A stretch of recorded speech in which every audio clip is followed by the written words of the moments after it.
Το εργαστήριο στην Ισπανία για την πρωτοβουλία. Διαδραστικό θέατρο. Βήμα 1. Τι κάνεις? Οι ηγέτες επιλέγουν κάποιον και του λένε να κάνει μια κίνηση. Ένας άλλος συμμετέχον ρωτάει, τι κάνεις? Ο πρώτος συμμετέχον απαντά με μια άλλη κίνηση, την οποία ο δεύτερος αρχίζει να κάνει.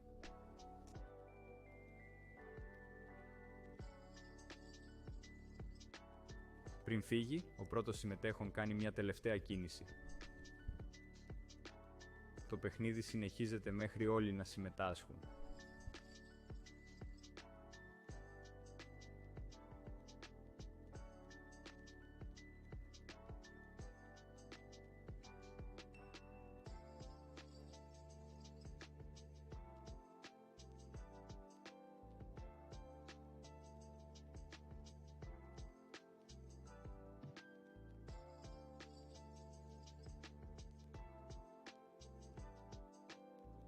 Βήμα 2.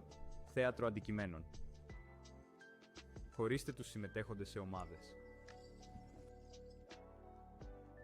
Ο ηγέτης δίνει διαφορετικά αντικείμενα. Μπορεί να είναι ένα σκηνή, μια μπάλα, μια κουβέρτα και άλλα αντικείμενα. Με το αντικείμενο που τους δόθηκε, κάθε ομάδα έχει την ευκαιρία να δημιουργήσει μια θεατρική παράσταση.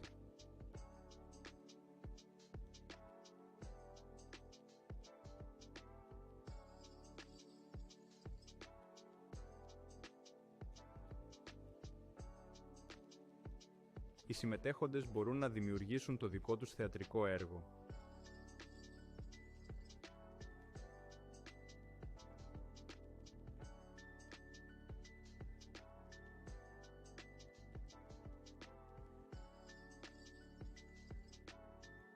Ενθαρρύνονται να μάθουν για την πρωτοβουλία με διαδραστικό τρόπο.